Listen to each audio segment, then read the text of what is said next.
Hello, everyone. My name is Mindy Fashaw. I'm COO of Pacvue, and I lead our strategic consulting team. I'm here today with Riku Laitasalo, one of the directors on our strategic consulting team, also known as one of the top search strategists in the world by his coworkers. Riku, thanks for being here with me today. It's great to be here. So today we're kicking off the first of many strategic videos to come as part of the Pacvue Approach to eComm strategy series. So today, Riku and I will be talking about monthly budget reconciliation. Yeah, one of our favorite topics here at Pacvue. So Mindy, what exactly is monthly budget reconciliation? Yeah, that's a great question. It sounds obvious on the surface, right? But it can mean many different things to many different organizations. I'll talk a little bit later about some of the nuances involved in monthly budget reconciliation. But essentially, at the end of the day, it's reconciling, what your actual spend was in a given month versus your planned spend, doing that on either a monthly, a quarterly, or an annual basis. Perfect. Why is it important? Why should people care? Yeah, that's a great question. Because as many of you know, paid search is an auction platform model across various retailers, which means it's really impossible to hit your exact target budget for a given time period. So it is important to be tracking, your actual spend versus your planned spend, just to make sure that you're aligned with, your internal finance teams and your company goals. Perfect. And there's obviously a lot of things to consider when going through budget reconciliation. What are some of the things that brands or advertisers should really be thinking about through this process? Yeah, that's a great question. And that's where I'll kind of dive a little deeper into, some of those nuances. So, every brand is different, right? So, some companies are fine with managing their budget in total for a given time period. Others are have very specific budgets per brand. And sometimes even below the brand level, they allocate budget. So, it's really important for brands to reconcile based on how they set their budgets initially, if that's how they're being held accountable or measured to internally. But also some other things to consider is, some budget is use it or lose it, right? So if you don't spend to your full budget in a given month, are you able to roll it forward or do you lose it? So that's an important thing to consider when figuring out how to reconcile your monthly budget. Others are tied to sales, right? So other brands will say, hey, you can have X% of your sales to spend on paid search or display or whatever retail media vehicle you're leveraging. And so making sure that you're pacing with your sales plan to ensure that you're not in a significant overspend or underspend situation. And then, as I mentioned earlier, some brands can be loose within months, but strict on quarters. Some are very strict on the month and some are loose, whether it's monthly, quarterly, or as long as they're within their annual spend levels, they're okay. So again, it's really important to work back with your internal finance and trade teams and understand, what you will be measured on from a budget and spend perspective. And then the last piece, again, is what I mentioned earlier, at what level do they hold you accountable to budget and spend? So is it at the total account level? Is it across the different brands? Is it at a sub brand or even a search tactic level? So it's important to consider all of those things when doing your monthly reconciliation. So Riku, let's talk a little bit about managing monthly budget reconciliation. So this is something that you do a lot of. Mm-hmm. How do you manage it? Yeah, this is one of my favorite things about this realm is kind of more like the accounting aspect of kind of this whole budget reconciliation process, because it really requires process and it requires quite a bit of rigor as well to make sure that you're always staying on top of budgets.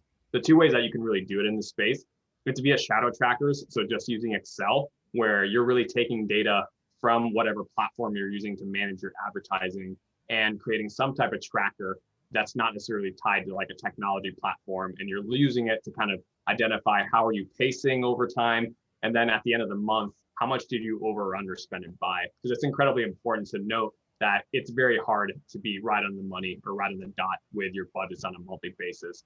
Paid search by default is an auction platform. It's a living and breathing organism, and it's just nearly impossible to be, down to the dollar and the cent. So there's always going to be some level of over or underspend. And the important thing is to identify and then also kind of figure out what do you want to do with that, as you mentioned in the last point. one of the kind of the things to think about with shadow trackers, some of the pros and cons. So pros, it's relatively easy to customize, right? So you can really look at your business however is meaningful to you. You can customize it very easily in Excel. It's easy to interpret because you kind of built it to suit your specific need, right? It's custom tailored to your business.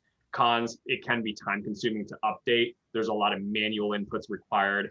You can automate it to a degree, but at the end of the day, it's up to you to kind of maintain that Excel document, make sure that, it's not outdated, make sure the information is correct, make sure that it actually reconciles to the source of data itself. So whether it's like the native ad platform or some technology platform that you're using. What we actually prefer is using technology, right? So we're a technology company, we love technology. So we like technology to really reconcile our budgets, and we have a ton of good kind of overall offerings on how we can do that, letting the machine do the work on what you want to do with your over or underspend, allowing that logic to kind of perfectly allocate your budget for the rest of the year. Another good positive about technology, you can place certain guardrails in place. So we talked about the over or underspend. Overspend is possibly one of the worst things you could do in this space. Obviously, to a degree, we have technology that kind of prohibits the machine or the platform from overspending to your budget. It protects you from being in a situation where you just overspent your budget and then all of a sudden you have to pull back for the rest of the year because you have no more money left. So that's the whole kind of automated versus manual budget pacing ideology. We think that there's definitely an opportunity for both in most instances. But as technology progresses, obviously the AI, the machine component is getting more sophisticated. Yeah. And Riku, you had a lot of input into the Pacvue budgeting tool and technology. Do you want to talk a little bit about that? Yeah, absolutely. So when I first started at Pacvue, I saw this budget pacing, budget reconciliation as probably one of the more core fundamental areas of managing paid search, right? Everything is mostly driven by budgets because budgets are not infinite.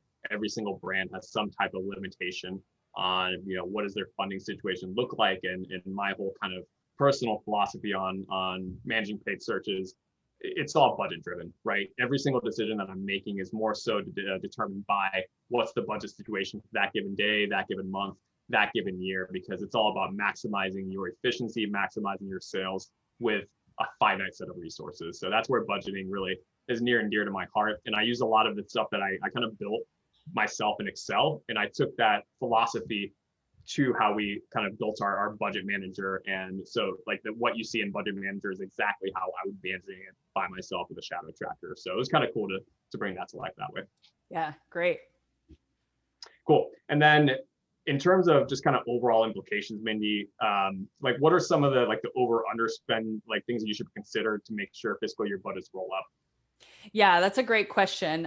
Really going back to what I mentioned earlier, it's really dependent on, the guidance that your organization has provided around budgets. But, ultimately budgets are there for a reason. You want to leverage them, to your advantage to maximize your sales. So, staying on top of your budgets, understanding how you're performing, how you're pacing to your goals, especially from a sales and a spend perspective, and how those two tie together. It's really important because at the end of the day, you have those budgets to help you achieve the sales outcome that's set for the year. So it's really important to stay on top of both of those trends, make sure they're aligned to your goals in order to be successful and deliver results for your company. And then Riku, I know, you have built some really cool tools offline to look at upside funding opportunities. Do you want to talk a little bit about that?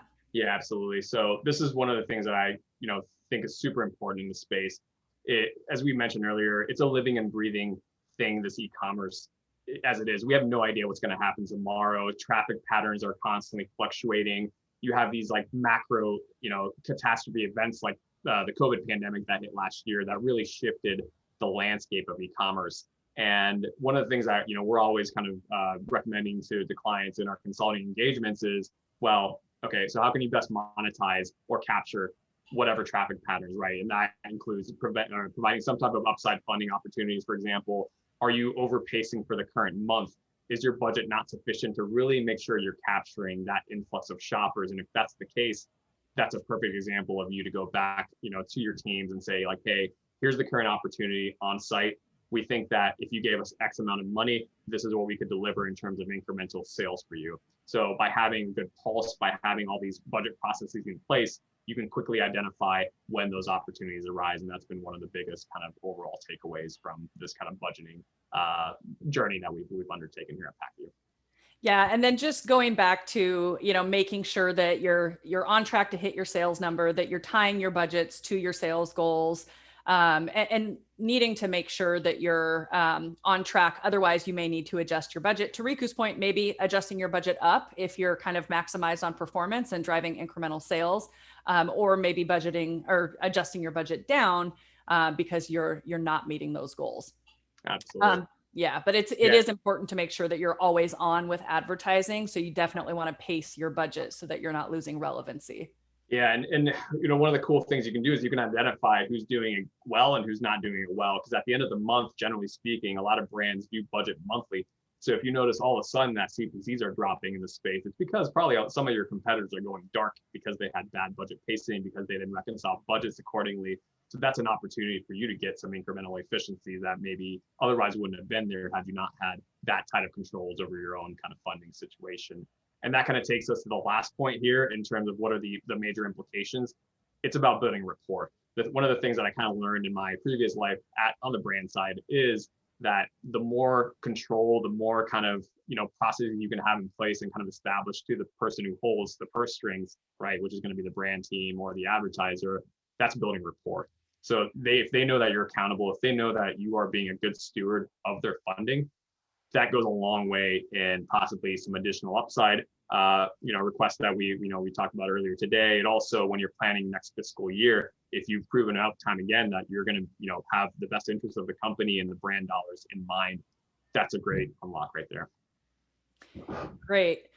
Well, thanks so much for your time today, Riku. This was very interesting. To follow along with the rest of the eComm strategy series, follow the Pacvue channel on YouTube.